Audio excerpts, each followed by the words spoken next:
Olá pessoal, eu sou o Wellington Farias do canal Confraria das Traças.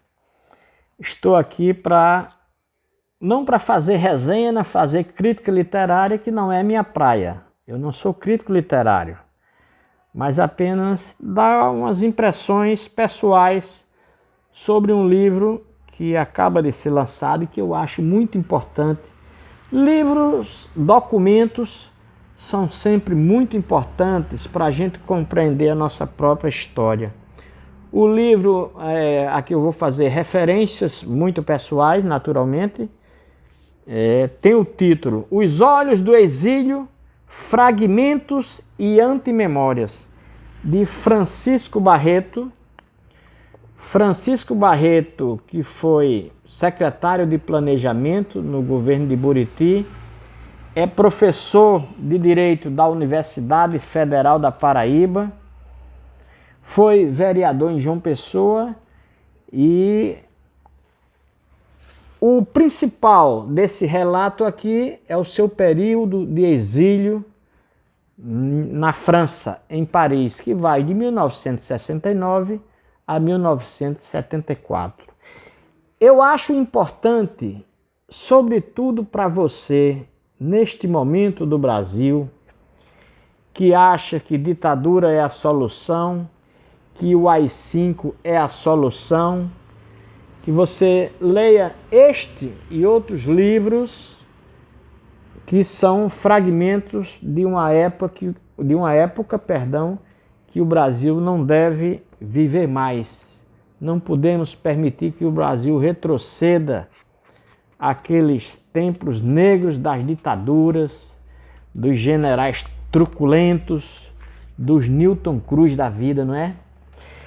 Aqui esse livro, ele traz um prefácio de ninguém menos do que Cristóvão Buarque, que foi contemporâneo de Francisco Barreto em Paris. E eu vou ler aqui um trechinho o primeiro parágrafo do prefácio de Cristóvão Buarque, que tem o título Exílio para Sempre. Há livros tão bons que, ao terminar de ler, queremos recomeçar a leitura imediatamente. Outros ainda melhores, nem pensamos isso porque os olhos ficam marejados e a mente turva pelas lembranças provocadas. Senti-me assim ao terminar a primeira leitura de Os Olhos no Exílio, Fragmentos e Antimemórias, de Francisco Barreto. E mais adiante, Cristóvão Buarque faz um pós-scriptum em que diz: Barreto, a descrição da viagem de navio atravessando o Atlântico para a França me lembrou Neruda atravessando os Andes a cavalo para o exílio na Argentina. Não lembro o nome do cavalo de Neruda, mas foi bom você ter dado o nome do barco que o levou para o exílio, do qual você nunca desembarcou, porque o exílio é para sempre, não importa onde moramos. E esse livro você se emociona, você se choca em vários momentos. Tem passagens aqui que o momento em que o autor, Francisco Barreto, um garoto de seus 19, 20 anos, nessa faixa, que havia sido expulso do curso de Direito da Universidade Federal da Paraíba por conta da sua militância, do seu ativismo no movimento estudantil, em defesa das bandeiras que a classe estudantil, a UNE, naquela época defendia. Ele foi expulso do curso de Direito. E tem uma coisa muito interessante e até constrangedora, né? O destino conspirou contra Barreto aí para constrangê-lo mais ainda. Ele foi expulso, foi embora, e a turma de direito da qual ele fazia parte, também fazia parte Jório Machado, um grande jornalista, um grande ativista, comunista convicto, o doutor Marcos Souto Maior, que depois viria a ser desembargador, hoje está aposentado, e quando essa turma foi se formar, foi convidado o então presidente da República, não sei agora se Médici ou Costa e Silva, eu acho que Costa e Silva. E uma coisa curiosa, o presidente não veio à cerimônia de conclusão de curso, de formatura, mas mandou a figura de Jarbas Passarinho, ou então Coronel Jarbas Passarinho. Jarbas Passarinho, só para vocês terem uma ideia, no final, já depois da ditadura, tornou-se uma figura leve de um homem esclarecido, não era daquele tipo de militar bronco, era um homem esclarecido que pelo menos falava bem, fluentemente e tal. E quando você ouvia as entrevistas de Jarbas Passarinho, você disse, isso é um democrata, isso é uma criatura fantástica.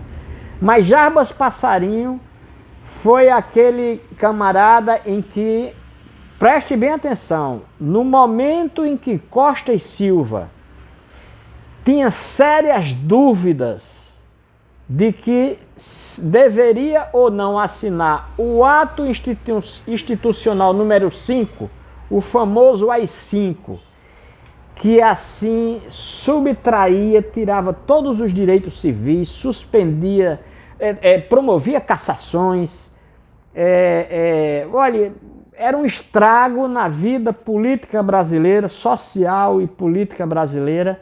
Era uma coisa tão violenta, era a ditadura dentro da ditadura.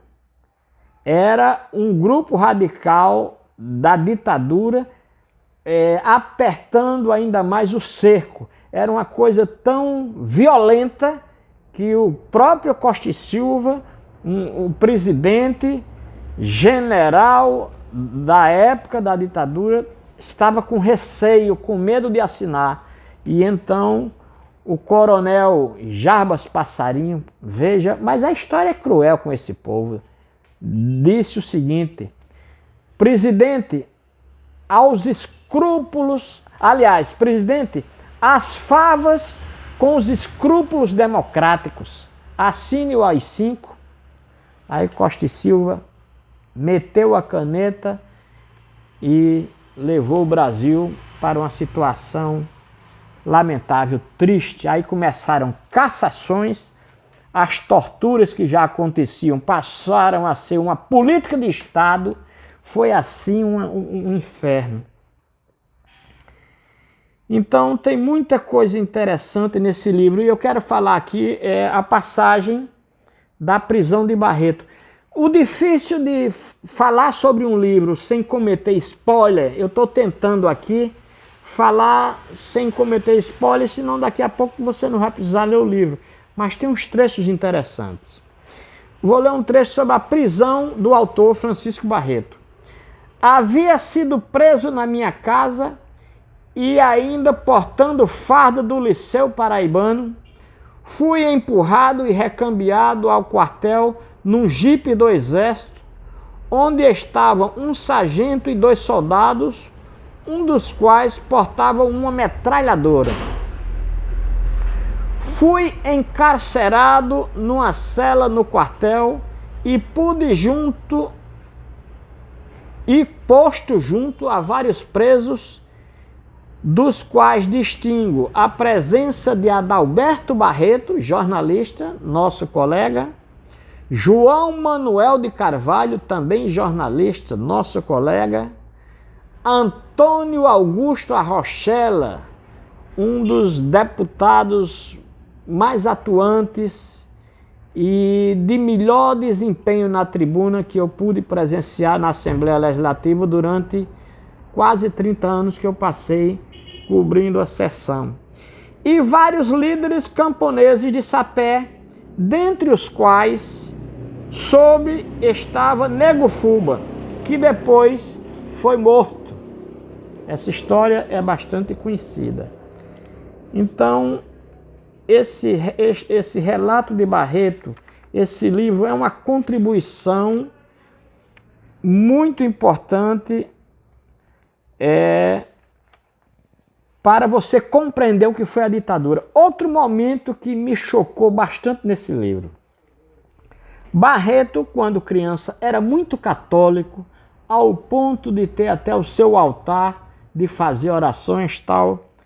E um belo dia ele foi à missa e, levado pelas mãos da sua mãe, quando ela entrou no corredor principal da igreja, o padre Hildon Bandeira, uma figura muito conhecida para nós da Paraíba e notoriamente alinhado com a ditadura, com a extrema-direita, com o pensamento dos militares, sem refletir, sem pestanejar, simplesmente humilhou esta senhora, ordenando que ela se retirasse da casa de Deus, por uma simples razão. O pai de Francisco Barreto, que também era Francisco Barreto, não era comunista, não era militante, não era ativista de esquerda, mas tinha feito referências positivas à União Soviética, e os detalhes estão aqui no livro. Se eu for começar a contar os detalhes,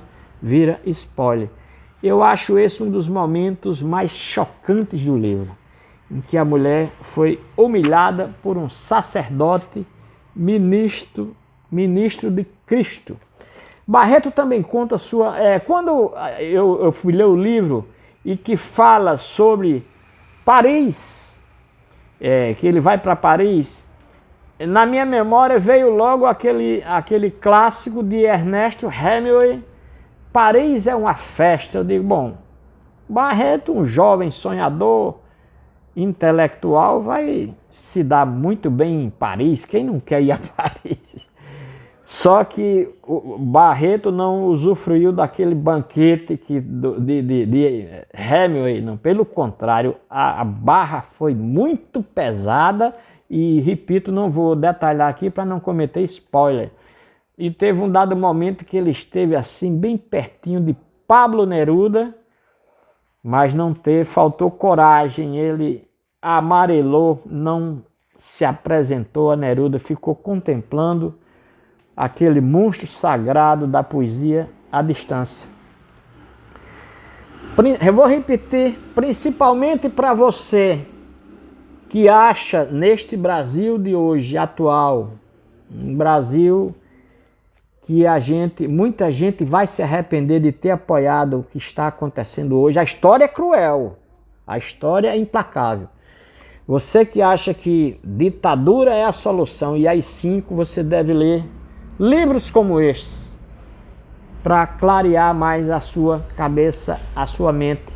Um outro livro que depois eu vou me referir, vou fazer uma resenha aqui muito bacana, nesta linha aqui, é o livro de Abelardinho Jurema, filho do ex-ministro de João Goulart, Abelardo Jurema. É um livro, talvez o único no Brasil, escrito pela ótica de um filho de exilado. É uma história emocionante. Eu fiz uma entrevista com ele no programa Dedinho de Prosa da TV Assembleia e ele se emociona num episódio que eu não vou contar aqui. Vou tentar contar quando eu falar sobre o livro de Abelardinho, porque eu sei que eu vou me emocionar também. Não deixe de ler esse livro, não deixe de ler esse livro. É um livro muito importante, é um fragmento da história da ditadura brasileira, e esses livros a gente precisa ler para a gente ter uma compreensão maior do que aconteceu e não permitir que o Brasil volte a ser uma ditadura. Estamos vivendo um momento de democracia, no momento atual a democracia sendo atacada a todo instante, mas graças a Deus não vai prosperar essas ideias. Mas eu sugiro a você, leia Os Olhos no Exílio, de Francisco Barreto. Um abraço.